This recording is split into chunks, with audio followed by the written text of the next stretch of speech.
നിന്റെ സഞ്ചിയിൽ തൂക്കമേറിയതും കുറഞ്ഞതുമായ 2 തരം പടി ഉണ്ടാകരുത്.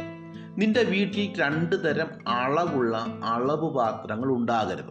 ഈ വാക്യത്തിനർത്ഥം നമ്മുടെ വ്യാപാരത്തിനകത്ത് കള്ളത്തുലാസ് ഉണ്ടാകരുത് എന്നാണ്. ഇങ്ങനെ കൃത്യവും ന്യായവുമല്ലാത്ത അന്യായം ചെയ്യുന്നവരെ ദൈവത്തിന് വെറുപ്പാകുന്നു എന്നാണ് വചനം പറയുന്നത്. അതുകൊണ്ടാണ് ശലോമോൻ സദൃശ്യവാക്യത്തിൽ പറയുന്നത്, കള്ളത്തുലാസ് യഹോവയ്ക്ക് വെറുപ്പ്, ഒത്ത പടിയോ അവന് പ്രസാദം. എന്നാൽ ദൈവത്തിൻ്റെ പക്കലൊരു തുലാസുണ്ട്, അത് നീതിയുള്ള തുലാസാണ്. കയ്യെഴുത്ത് വ്യാഖ്യാനിക്കുന്ന ദാനിയേൽ രാജാവിനോട് പറയുന്നത്, തെക്കേൽ എന്ന് വെച്ചാൽ തുലാസിൽ നിന്നെ തൂക്കി കുറവുള്ളവനായി കണ്ടിരിക്കുന്നു എന്നാണ്.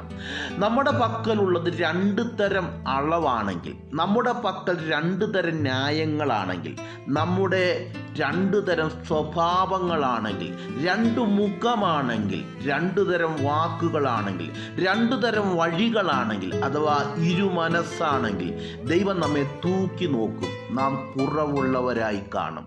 ആയതിനാൽ ന്യായമായത് പ്രവർത്തിക്കാൻ കർത്താവ് കാര്യം തീർക്കുന്ന നാളിൽ നമ്മുടെ കൈകൾ ബലപ്പെട്ടിരിക്കട്ടെ.